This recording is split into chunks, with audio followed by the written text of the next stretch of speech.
沈烨，你大白天烧什么呢？烧银子。听见没？他说烧银子，用沙子烧银子。这读书人疯起来，果然比咱们粗人有花样。沈烨，你爹欠赌房20两，你不想法子还债，蹲这儿烧沙子。听说你在烧银子。依我看，这不是烧银子，是提前烧上路用的。尽情的笑吧，3天后，看你们还能不能笑得出来。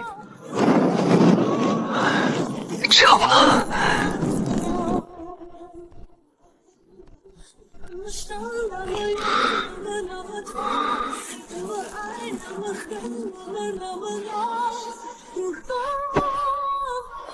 我竟然穿越到了大前王朝，还穿越到青山县的首富身上。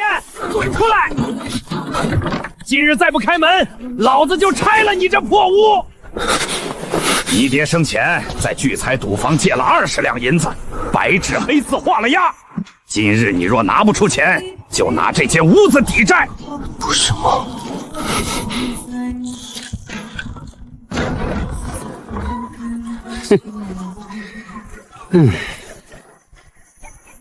这是你父亲生前亲手画押的借据，加上利息一共20两。今日还钱，这事儿就算了。若还不起，屋契拿来，人跟我走。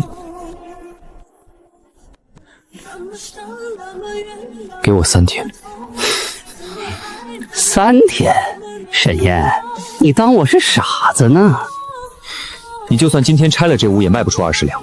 若把我绑去赌房，我病成这样，万一死在你那里，你不但拿不到钱，还要担一条人命。可你若给我3日，至少还有机会拿回银子。我给你立字据，3日之后，若我沈烨不能偿还聚财赌房20两银，愿以房屋地契抵债，并自愿入聚财赌房为徒3年。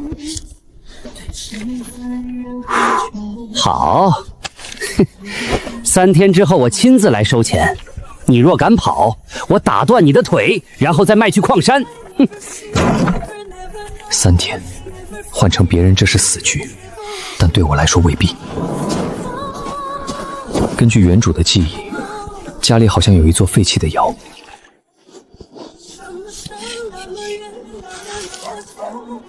虽然破是破了点儿，但好在主体结构还在，修一修未必不能用。接下来就是寻找制作玻璃的原料了。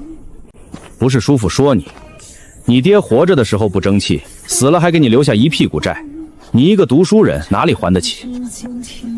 叔父有事。叔父是来帮你的，你这屋子迟早要被周家拿走，与其便宜外人，不如转给族里。这样吧，叔父出5两银子买你这屋契，剩下的债叔父再替你去周家说说情。不卖。沈烨，你别不识抬举，我爹肯出5两是看在同族份上，等周家来了，你连5两都拿不到，那就不劳你们费心。燕哥，叔父知道你心里有怨，可人要认命，你爹已经把沈家的脸丢尽了，你若再被赌房拖走，族里也跟着蒙羞。听叔父一句劝，把屋契交出来，至少你还能留条活路。我爹下葬那日，族里可有人来？我饿了3日，族里可有人送过1碗米？既然我快死的时候，族里没管我，那我活着的时候，族里也别来管我的屋契。沈烨，你敢这么跟我爹说话？滚！你说什么？我说，滚出去！好得很，我倒要看看，3日之后周家上门，你还能不能这么硬气？你等着！这不是沈家那个书生吗？听说他爹欠了赌房20两，20两，那还不如直接死了算了。他拿着筐干什么？不会是要去要饭吧？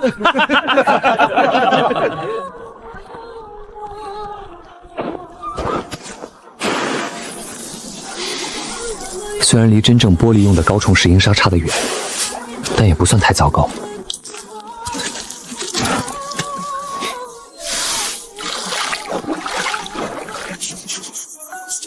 当思念飞过云后。沈燕，你大半夜烧什么呢？烧银子。完了完了，真疯了！这小子估计是撞邪了。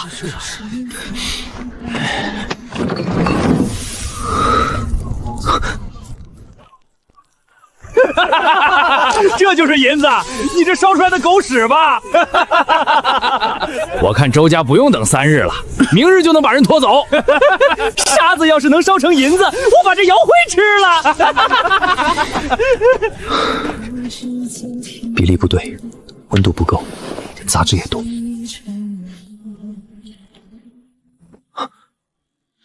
有戏。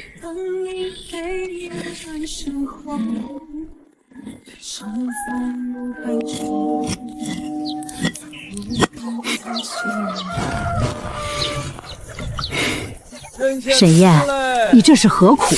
周家那债虽然吓人，可你去现学求一求先生，说不定还能替你周旋一二。多谢王婶，我心里有数。唉，你是个好孩子，别真把自己逼疯了。沈燕，听说你昨夜烧沙子烧到半夜，还说自己在烧银子。不是沈家少爷吗？沙子能烧成银子，沈兄若真有这等本事，何必读书？直接开个点石成金的仙炉，岂不更好？依我看，沈兄不是要烧银子，是要烧给自己上路的纸钱吧？沈燕，你昨日不是很硬气吗？还让我爹滚出去，怎么今日不继续硬气了？让开，挡光了。沈兄，都到这个地步了，还装什么清高？你欠周家的银子，整个青山县都知道了。我倒是有个主意，你跪下给沈安兄赔个不是，再把乌记交给他。看在同窗一场的份上，我们可以替你去县园说几句好话。说完了，说完就滚。沈燕，你还真是不见棺材不掉泪。我现在很忙，没空陪你们演戏。好得很，我倒要看看，3日之后你还能不能这么狂？你会看到的。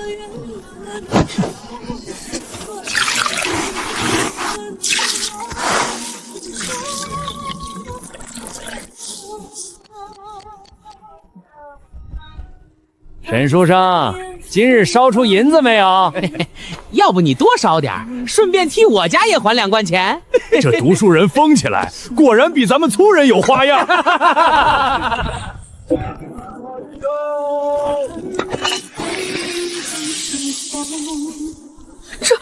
这是啥？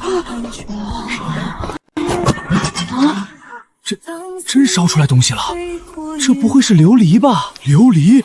不能吧？琉璃不是西域来的宝贝吗？沈燕可是用沙子烧的呀！太浑浊，气泡太多，放在现代就是残次品，可在大前已经足够让常人震惊了。谁刚才说吃窑灰来着？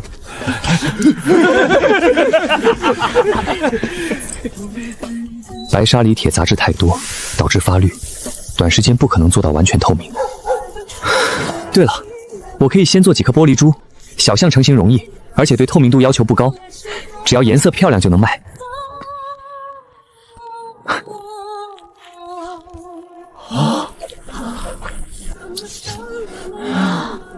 真是珠子！这东西能卖钱吧？岂止能卖钱，这若说是西域琉璃，富户家的小姐怕是会抢着要。第一件商品成了，成功率还是有点低，9颗只成了4颗，好在里面有1颗极品，这颗可以拿去真正识货的人。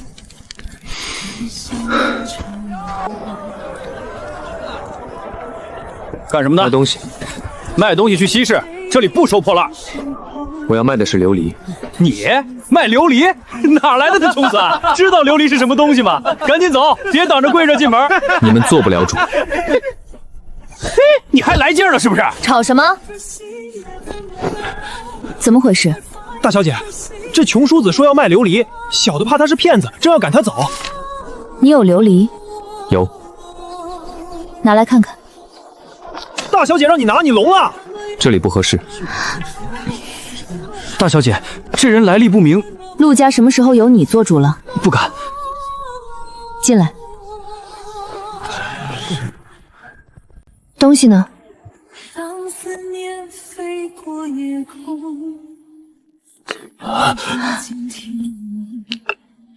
这是西域来的？不是，那是哪儿来的？我烧出来的。荒唐！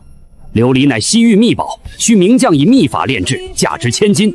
你一个青山县穷书生，竟敢说是自己烧出来的？昨日刚烧出来，所以品相差些。大小姐，此人多半是骗子。你叫什么名字？陈燕。你就是城西沈家的陈燕？我听说你欠了聚财府20两，周家正要收你的屋子。你急着卖这些珠子还债？是。你想卖多少？3两。大小姐，3两高了。这几颗珠子虽然像琉璃，但品相粗落，至多1两半。不是3两，32。32！你疯了不成？这几颗粗珠子竟然敢开价32！不是买这颗珠子，而是买了我下一批货的优宣权。好大的口气！你知道32是多少吗？知道。我还知道，真正的西域琉璃在京城能卖到10两以上。若颜色品相稀奇，卖到20-30两也不奇怪。那你凭什么认为你能烧出下一批？因为这几颗是我用一座破窑、一堆尸柴、1夜时间烧出来的。若给我上等煤炭，修好炉窑，我能烧出比这更圆、更亮、更透的珠子。你想怎么合作？陆家出3两银子，外加木炭、陶土、细铁丝，双方工匠。我出烧制秘法，第一批琉璃珠，陆家独家销售。利润怎么分？55。你一个穷书生，凭什么跟陆家55分？凭陆家没有我，永远只能等西域商队开价。而我没有陆家，也不过是晚几日找别家合作。你敢威胁陆家？不是威胁，是买卖。10两。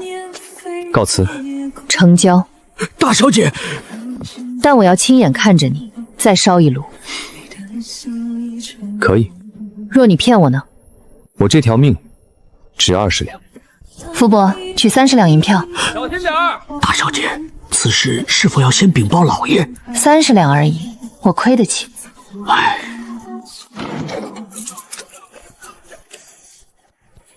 你什么时候开炉？现在。现在？我只剩2日。陆小姐若想赚大钱，最好也别太慢。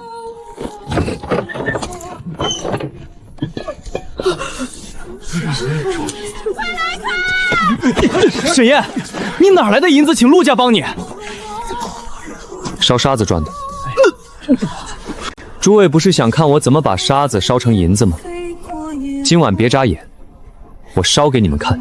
难不成沙子还真能变银子？陆家的马车都来了，说不定真有门道。我看未必，说不准是这小子用了什么花言巧语，把陆家小姐骗了。陆家大小姐那是什么人物？能让她骗？沈燕，你别以为借了陆家的事就能在这里装神弄鬼。沙子就是沙子，它若真能变成银子，这天下穷人早就富了。道理确实是这么个道理。河边的沙子到处都是，若真能卖钱，哪里轮得到他？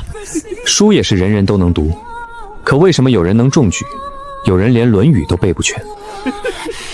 你先把炉藏内壁重新糊一遍，泥米里掺碎桃粉，不要太厚，重点堵缝。沈公子，为什么要在黄泥里掺碎桃粉？防裂。而碎桃粉本身就烧过一次，不会再怎么变形，掺进去能稳住泥胎。明白了。进风口不要太大，窄一些，风才冲得急。可口子小了，进风不是少了吗？哪个更急？主管，我要的不是风多，是风集中。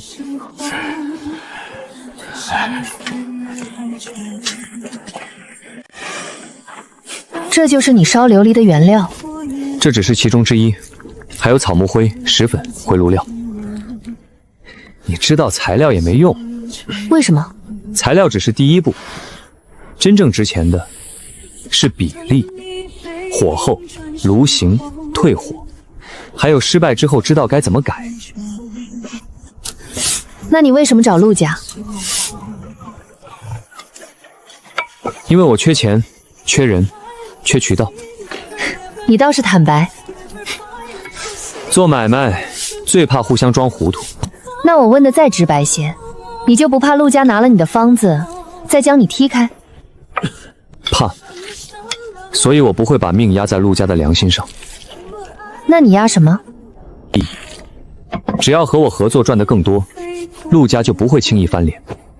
若有一日陆家觉得吞掉我更赚，我会提前让陆家知道，吞我的代价比合作更高。沈燕，你不像一个寒门书生。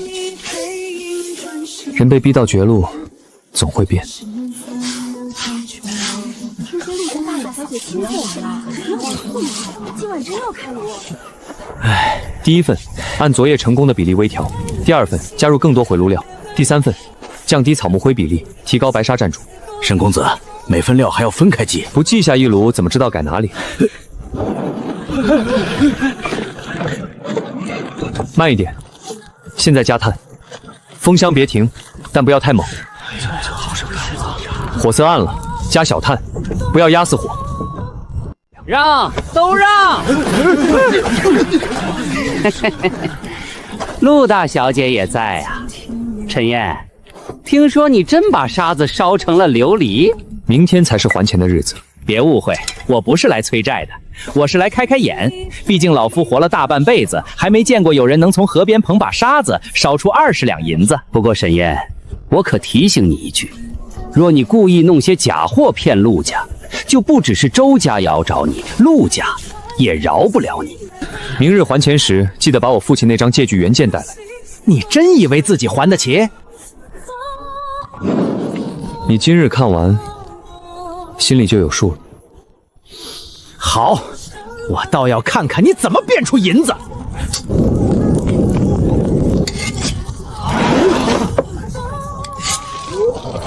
娘嘞，沙子真能烧出银子啊！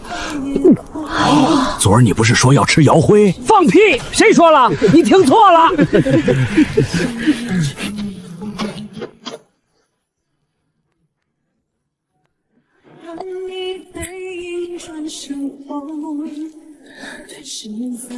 这些珠子我陆家全要了，按合作算，不单卖。自然。记账，今晚这一炉暂估120两。120两？就这几颗珠子？陆家大小姐亲口说的，还能有假？陆大小姐，这价估的是不是高了些？周管家何时也懂琉璃生意了？此珠虽形制未满，但色如春水，内含星雾。若送往江南，配金丝做簪坠，一颗卖10两不难。12颗估120两，是陆家占了沈公子的便宜。明日，劳烦陆小姐准备一份正式契书。好，我要独立账房，原料支出、工签、销售银额，每一笔都要清楚。可以。工坊内的工匠由我调配。可以。核心烧制时，闲杂人等不得入内。包括我。包括你。可以。沈燕，恭喜啊！没想到你还真有几分本事。既然你能烧出这么值钱的琉璃，那你欠周家的20两，是不是现在就该还了？借据带了吗？借据在赌房，那明日再还。何必等明日？我让人回去取就是。周管事这么急，是怕我跑了？欠债还钱，当然越早越好。也行，不过我要在县衙立还债遗书，请里正和街坊做见证，借据当众销毁，债务两清。沈燕，你这是什么意思？怕周家赖账不成？是。你敢污蔑周家？你们放印子钱的人，名声如何，自己心里没数。好，明日县衙见。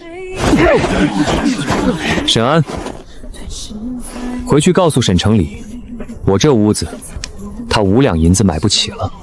沈燕，你别得意太早。继续烧。沈公子，已经成了，还烧？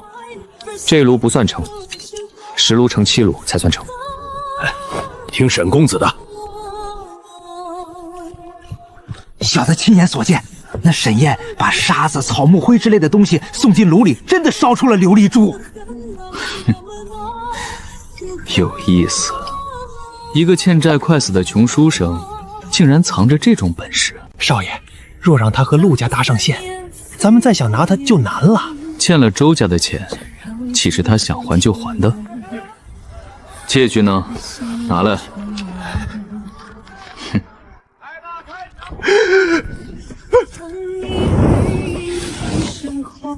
少爷，借据没了，明日怎么收债？谁说没了？重新写，把20两改成200两。他若还不起，就用烧琉璃的方子抵。他若敢不认账，一个欠债穷书人和周家，县令会信谁？少爷高明。周家明天不会老实。你觉得他们会不认账？若我是周家，今晚回去第一件事就是毁掉原借记，再伪造一份数额更大的。你既然猜到了，为何还答应明日县衙见？因为我也想知道。知道什么？青山县的官到底有多黑？周家的手又到底能伸多长？生意要做大，迟早要和这些人碰上。既然躲不过，不如趁现在价码还小，先试一试他们的底。那你准备怎么办？白日烧制第1颗劣质琉璃。明天，他们若只想收钱，我给钱；他们若想抢方子，那就让他们先把手伸出来，伸出来了才好剁。按合作约定，这批珠子陆家负责销售，扣除原料工钱、运输和打磨成本后，利润55分。这是20两，你先拿去还债。诸位，我今日去县衙还周家20两债，诸位若有空，可以一起去做个见证。我去！昨日周家那些人太横，今日咱们街坊给你作证，走，看看去。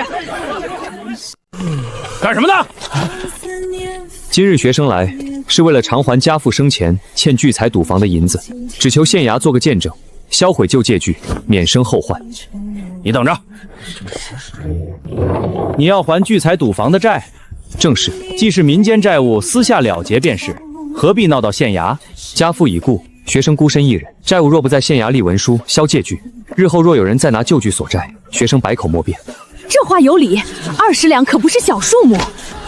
学生不敢劳烦县尊大人，只求县衙做个见证。倒是个谨慎的。马师爷，周公子，沈兄，听说你今日要还债，周某特来看看。借据带了吗？自然带了，请师爷过目。沈燕，你说欠债20两，可周家这借据上写的是200两。200两？昨日不是说20两吗？怎么一夜变成200两了？这也太黑了吧！胡说什么？白纸黑字，申手人亲手画押，谁敢说是假的？沈兄，欠债还钱天经地义，200两虽多，可借据在此，你总不能不认吧？这是我父亲当初画押的借据，自然，确定不是昨夜新写的。放肆！你敢污蔑周家伪造借据？沈燕，县衙门前休得信口雌黄。学生不敢。沈兄，周家也不是不近人情，若你今日拿不出200两，我倒可以给你指条路。听说沈兄昨夜烧出了一批琉璃珠，周家愿意宽限你的债务，只要你将烧制琉璃的方子交给周家，这200两债，周家可以替你免去。这是明抢。周公子宅心仁厚，沈燕，这已经给你留了活路。师爷也觉得这借据是真的，借据在此，手印在此，岂能有假？既然如此，学生也有一张借据，请师爷过目。昨日周管事上门讨债，亲手将借据拍在我桌上。学生虽病，却并非眼瞎。那张借据纸色泛黄，右下角有油污，家父手印压在人字半边。而今日这张借据，纸心墨心，手印位置也不同。学生虽无原件，但昨日周管事来沈家逼债时，巷中街坊多人都在场，也有人听见周管事亲口说是20两。王婶，你可听见？听见了，昨日周管事就是喊的20两。听见了，就是20两。我也听见了，说是20两，还说3日之后拿不出钱就收屋子。你们这些穷鬼懂什么？债上加债，利滚利，200两有什么稀奇？肃静！即便昨日周管事说了20两，也可能只是暂收之数。如今借据上写着200两，你若说它是假的，可有实证？有。昨日周管事那张借据上，赌方印记为红横色，边缘发黑，应是陈年朱砂印。今日这张借据上的印记颜色鲜亮，上有油亮浮光。若师爷不信，可以取水一试。新印遇水，边缘必晕；旧印入纸，晕色不同。沈兄果然心细。不过，借据是真是假，不是你说了算，也不是街坊说了算，县衙自会查明。不错，此事既有争议，便暂由县衙收押借据，择日再审。何必择日？马师爷，既然沈公子说借据有假，周公子说借据为真，那当众验一验便知。陆小姐，此事乃民间债务，民间债务闹到县衙门前，师爷若不当众查清，明日传到江南府，旁人还以为青山县衙连一张借据真假都不敢验。陆小姐，这是周家和沈燕之间的事，陆家插手是否不太合适？昨夜起，沈公子已是陆家的合作商，有人用假借据逼他交出琉璃方子，便是在抢陆家的生意。周公子觉得我该不该插手？既有争议，便当众验。你就是沈燕，听说你能烧琉璃？学生见过县尊，略懂烧造之法。取清水来。是。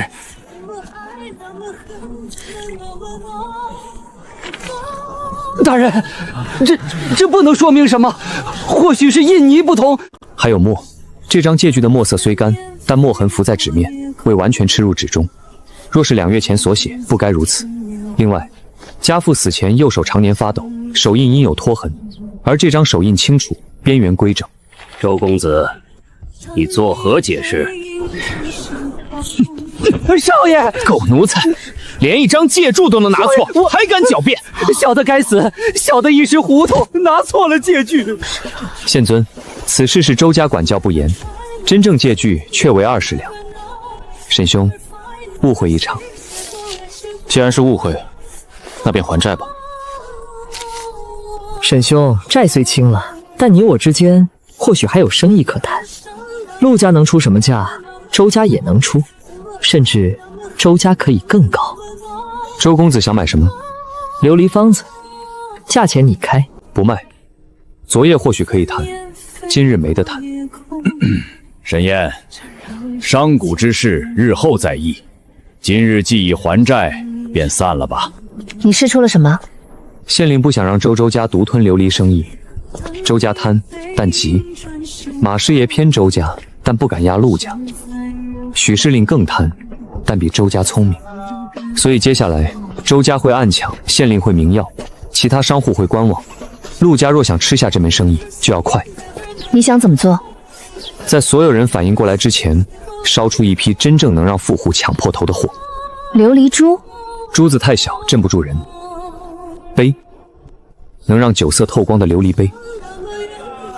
我要让青山县所有富户都知道一件事：他们以前见过的西域琉璃不过是破烂。你真能做出琉璃杯？能，但需要银子、人、场地还有时间。行，一切都按你的来。第一，原料采购权不能全归陆家，我要有指定权。第二，工坊内工匠的调配权归我。第三，方子不入契书，只写烧造技法由我掌握。沈公子，这样一来，陆家岂不是只出钱出力，却碰不到核心？陆家碰到核心，合作就该结束了。这，按沈公子说的改。我们现在买的不是方子，是沈燕这个人。我要一处独立院子，最好靠水。城南有座旧染坊，是陆家早年买下的，后面就有水渠。走，去看看。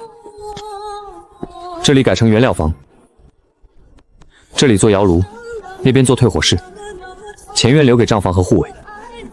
护卫？昨夜周家已经动心了，最迟今晚，他们就会派人探访。傅伯，调8名护院来。不要太显眼，但要敢动刀。照办。工匠要12人，泥瓦匠4人，铁匠2人，窑工4人，杂工2人，另要1名账房，每日记录原料进出。为何要账房？我要知道每斤材料能出多少货。沈公子，您做的青色琉璃珠1个时辰全部卖空。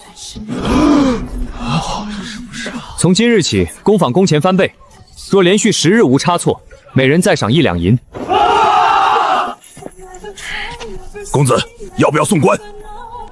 不送，打断1条腿，丢到周家赌坊门口。他一个寒门书生，竟敢这么狠！少爷，陆家护着他，咱们不好明来。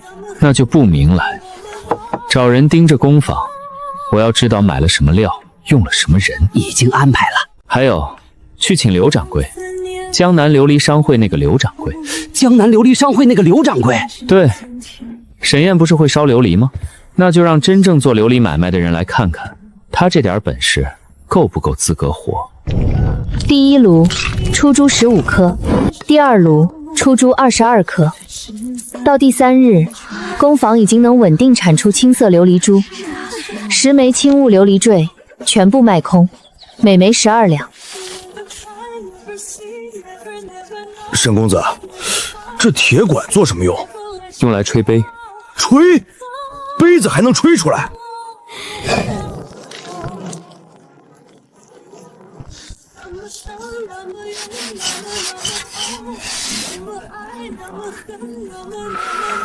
哦，成了！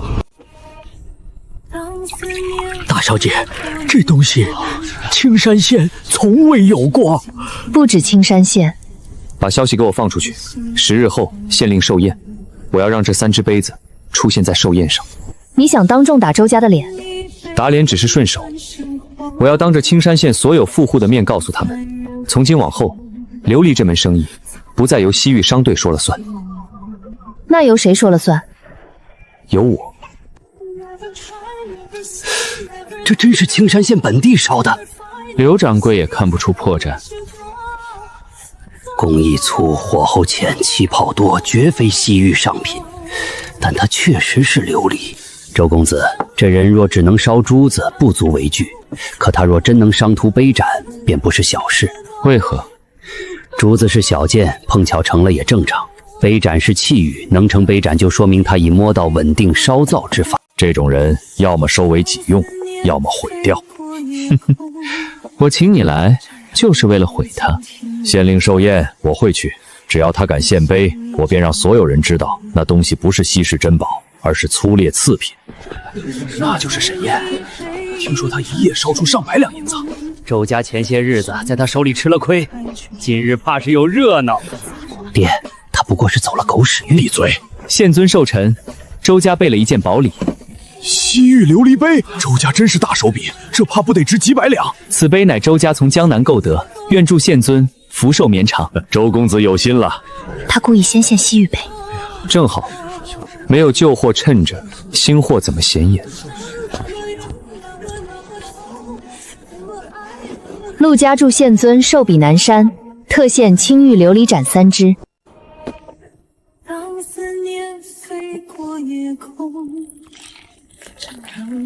哦，这比周家的西域杯还亮，真是琉璃，像玉，又比玉透。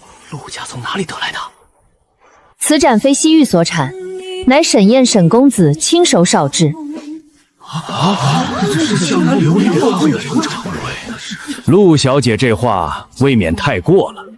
县尊，老朽做琉璃买卖30年，今日见此物，倒有几句话不得不说。刘掌柜，请讲。此物粗劣，诸位只见它透光，却不知真正上等琉璃当色正，至匀无泡。此盏有气泡，杯口不匀，杯底厚重。若在江南，这等货色只能算3流。哼，原来是次品。我就说，青山县怎么可能烧出比西域还好的琉璃？刘掌柜是行家，他的话应该没错。沈公子年少，能烧出形来已属不易。但拿这种粗货冒充稀世珍品，就有些欺世盗名了。刘掌柜说完了？说完了。那我问刘掌柜几个问题。此杯可是上品，虽非极品，但也算中上，300两。我这只若按刘掌柜说法，只是3流粗货，对吗？不错。既如此，敢问刘掌柜，这只3流粗货，若让你们江南琉璃烧行烧多久能烧出来？1月、3月、1年？还是说刘掌柜做了30年琉璃买卖，只会从西域商人手里买，不会自己烧？你说的那些缺点我都知道，可它做工再粗糙，也是我大钱自己的炉里烧出来的。周家的西域杯再精，也要跪着等商队开价。诸位今日看到的，虽不是天下最好的琉璃，但也是青山县第一只本土琉璃杯。我相信1年后，西域商人手里的琉璃杯，在我这里只配做废料。空口无凭。你说1年后能胜西域，谁能证明？不用1年。县尊，可否借周家那只西域杯一用？准。县尊，周公子既已献礼，此杯便是本官之物。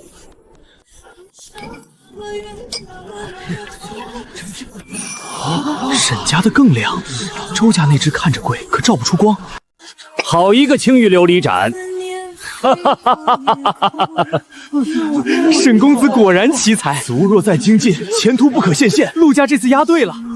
沈燕，此盏本官很喜欢。你这工坊叫什么名字？回县尊，暂未取名。本官看就叫青山琉璃坊。从今日起，青山县内若有宵小滋扰，本官绝不轻饶。多谢县尊。江南琉璃庵会出手了，他们联手几家商后，抬高木炭、石灰石、陶土价格。近日木炭价格涨了30%，石灰石直接不卖给陆家了。这不是断咱们的料吗？石灰石只有他们有，城北矿口被崔家旁支把着，他们不点头，没人敢卖。谁说非要从矿口买？城外河滩、旧墙灰、贝壳窑灰都能是。你早就在准备备用料。从周家伪造借据那天起，我就没指望他们守规矩。铁牛，明日带人去城外收贝壳、白石、旧灰。明白。放出消息，青山琉璃坊高价收白净河沙、贝壳灰、旧石灰，现钱结算。这会不会让别人猜到原料？让他们猜，猜得越多越乱。你想故意放假方向？真料混假料，真话混假话，最难分辨。他们想断我的料，那我就让整个青山县的人都替我找料。你这招比直接抢料狠。周家用钱让商户不卖，我用钱让百姓来卖。他们堵1条路，我开100条小路。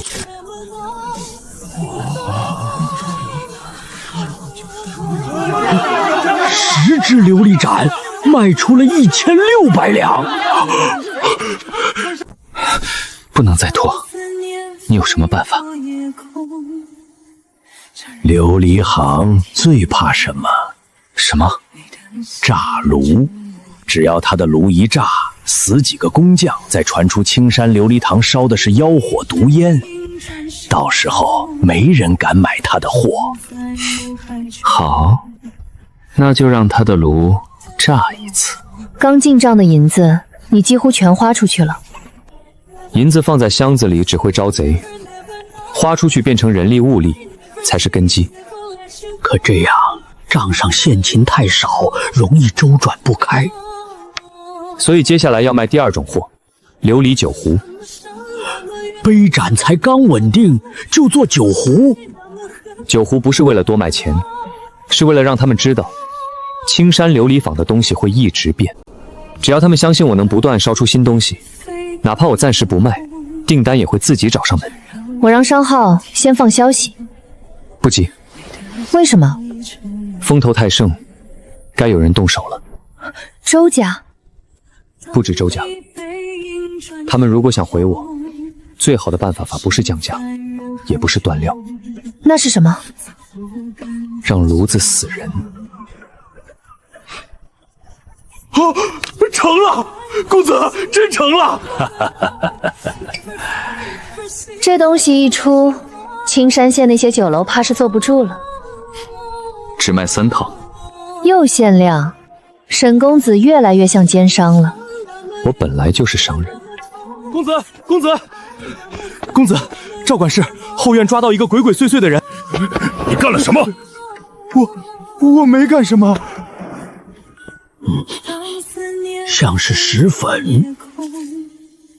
这不是普通石粉，而是受潮后遇高温容易爆炸的东西。公子饶命！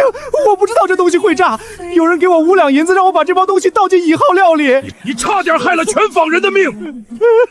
谁给你的银子？我不认识，是个独眼汉子，在西市后巷找的我。公子，我带人去抓。抓不到。那要送官吗？送。公子，送官有用吗？没用。但我要让所有人知道，有人要炸我的炉。除了周家，还能是谁？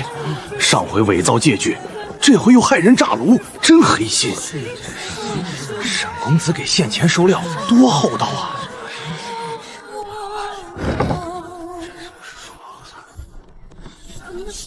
现在怎么办？不能再用小手段了。沈燕的琉璃盏卖得贵，是因为青山县没见过好货。我已经传信江南，3日后会有一批西域琉璃器送到。用真货砸他的价？不错，只要我们把西域琉璃杯压到100两一只，再放出消息说他的青玉盏只是粗制滥造，他就卖不动。你舍得？不舍得也要舍得。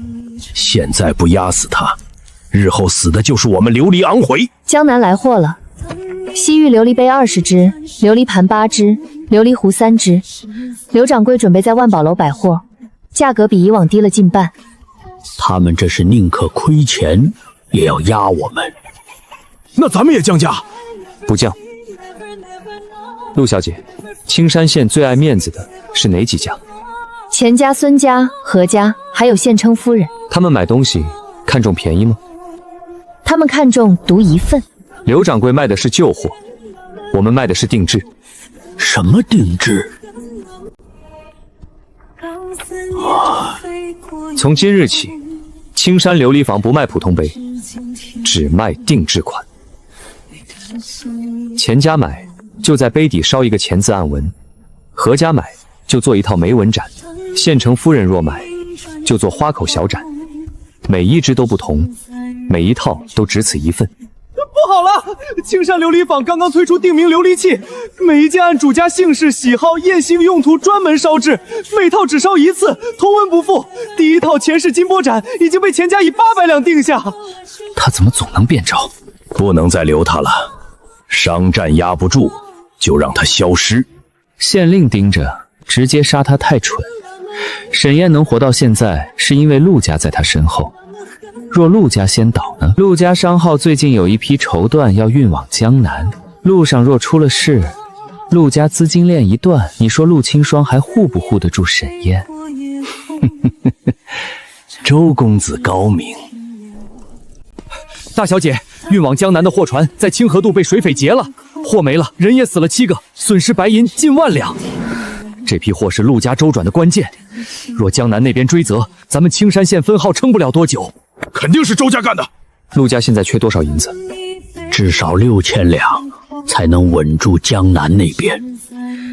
沈燕，此事是陆家的麻烦，你不必。错了，周家打陆家是为了断我的靠山，所以这不是陆家的麻烦，6000两而已。给我7天，我还你一场青山县从没见过的富贵。沈公子，这是何物？镜子。铜镜？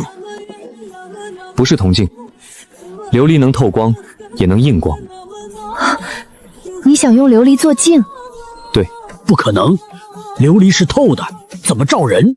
不可能，琉璃是透的，怎么照人？陆小姐平日用的铜镜，照得清吗？上好的铜镜能照出轮廓，但不够清晰。若有一面镜子能照清眉目发丝，陆小姐觉得值多少钱？沈公子，青玉盏还能说是烧造之法，可这镜子不是说做就能做的。需要多少银子？现银1000两。福伯，取1000两。大小姐，取。陆小姐，江南那批货出了事，可别牵连我们。之前的货款，今日必须结一半。还请各位宽容几天，7日一定给你们一个交代。陆小姐，听闻陆家近日周转不便，周公子消息倒快，1万两。只要陆小姐终止与沈燕合作，改与周家联手，这1万两就是陆家的。陆小姐是聪明人，沈燕不过一个寒门书生，她能给陆家的，周家一样能给，甚至更多。周家要什么？沈燕的工坊、方子，还有人。若我不答应呢？陆家货船能出1次事，就能出第2次。你这是威胁陆家？不是威胁，是提醒，劝你好好考虑。他们欺人太甚，越是这个时候，越不能乱。那我们就眼睁睁地看着陆家被欺负吗？继续守着。大小姐，最后一天了，沈公子怎么还没有消息？怎么样？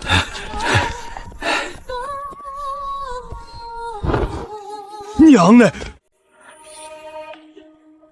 这东西不能只卖6000两。放话出去，今夜陆家设照引会，只请10位女眷观看一件宝物，只看不卖。陆家不卖货，开什么会？或许是故弄玄虚。今晚过后，陆家若还是拿不出银子，我看他还怎么撑。陆小姐，今日到底让我们看什么？看诸位自己。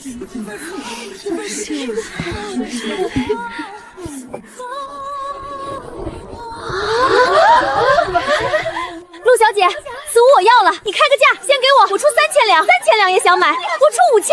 此物有名字吗？沈公子取名照花镜。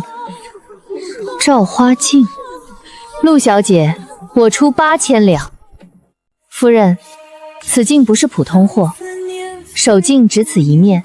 若夫人购下，陆家愿在镜背刻上徐府照花第一镜，1万两，成交。大小姐，陆家有救了。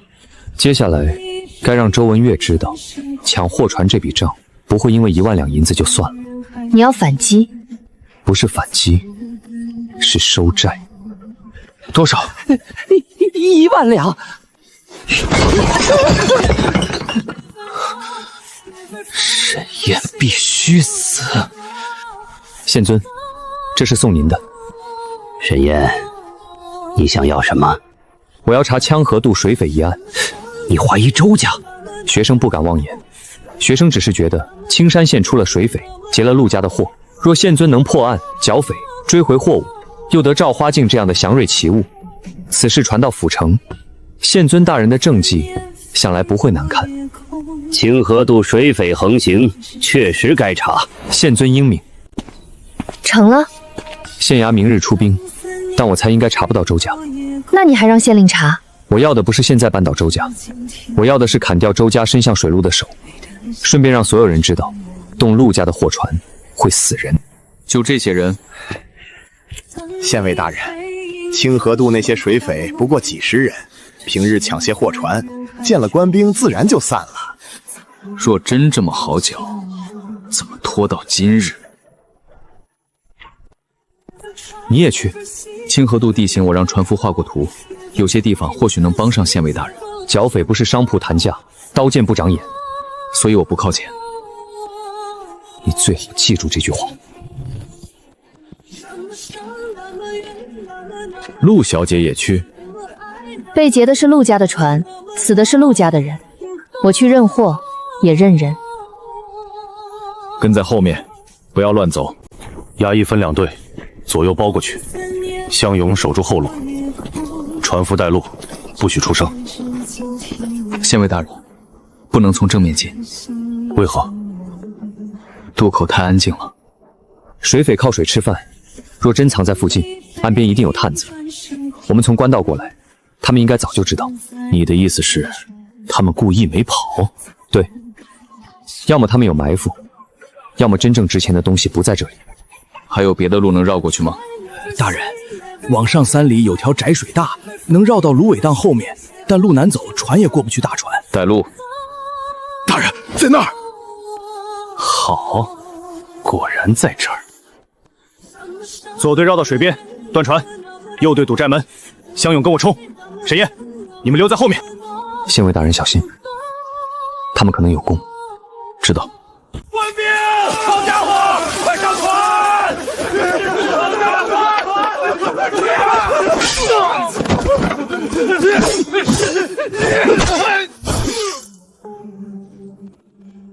公子，我也去。等等，看那里，他应该就是陈三口中那个人。跟我上！站住！傻大个儿，找死！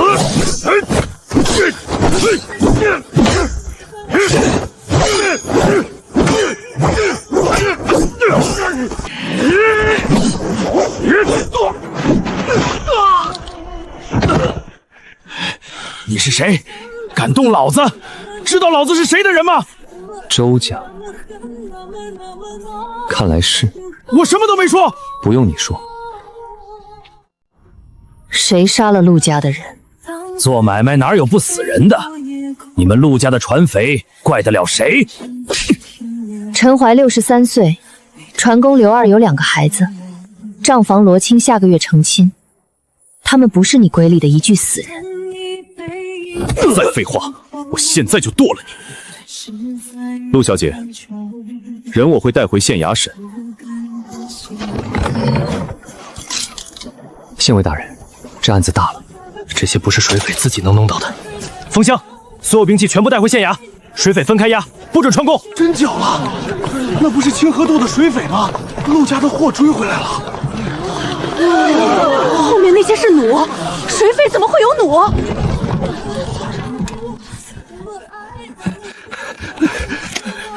出事了。少爷，水寨被端了，独眼也被抓了。他有没有看见你？见过。他若供出周家怎么办？让他闭嘴，牢里也能死人。今晚之前，他必须死。县尉大人，独眼今晚可能会死。谁敢在县衙杀人？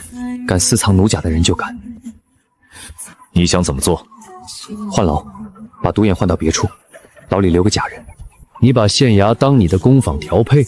县尉大人若想查出背后的人，独眼必须活到开口，只此一次。吃饭。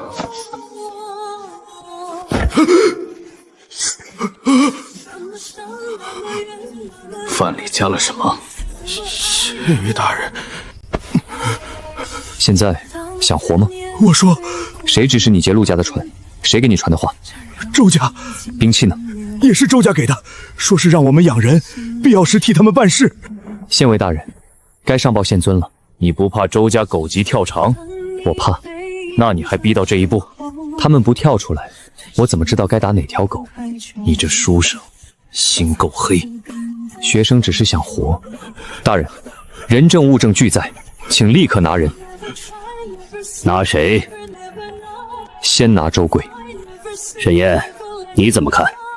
学生不懂刑案，只知周贵是周家心腹。若先拿此人，顺藤摸瓜，想来不难。孙成，带人查封聚财赌坊，捉拿周贵。是。沈燕，此案县衙会查，你回去等消息便是。学生明白。如何？县衙要拿周贵，只拿周贵。许知县不敢一口吞下整个周家，但周贵一进牢，周家就少了一只手。倒是周文远肯定会救他。当然，所以真正的戏现在才开始。县衙办案，所有人蹲下！孙县尉，你这是做什么？聚财赌坊可是有牌照的。周贵，清河渡水匪案牵涉到你，跟我回县衙。县尉大人，误会，定是误会。小的只是个赌坊管事，怎么会和水匪有牵连？拿下！我是周家的人，你敢拿我？拿的就是你。我要见我家少爷。到了县衙，你想见谁都行。封账房，搜后院。孙成带的人是谁下的令？说是县尊大人的令。周公子，周贵不能开口。你以为我不知道？我的意思是，必须尽快想办法。周贵知道太多，水匪、奴甲、货船，他若吐出来，周家就麻烦了。周贵的家人在哪儿？他婆娘和2个儿子住在城北小院，全部接过来。明白。周公子果然，我要他消失。现在不好动手，不动手也能让他消失。放消息，就说赵花镜是毒镜，照久了会伤脸，甚至会死人。再找个女人，脸上生疮，咬死是用了陆家的镜。妙，女人最爱镜，也最怕毁容。只要谣言起来，赵花镜的越贵，反噬越狠。沈燕想靠镜子翻身，那就让镜子变成她的催命符。冤枉啊，大人！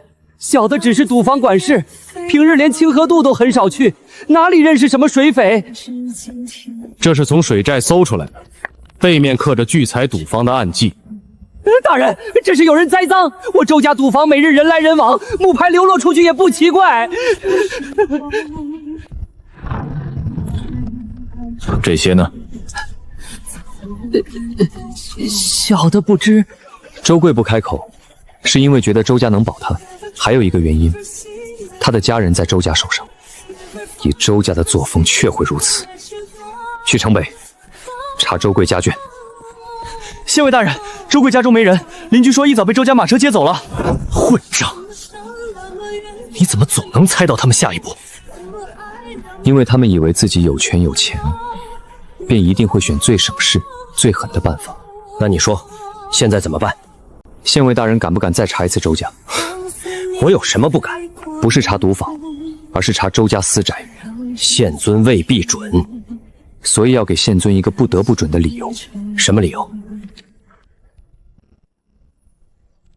就这些事，清河渡水匪劫过的商船名单，陆家不是第一家，只是以前那些小商户损失不大，不敢闹，也闹不起。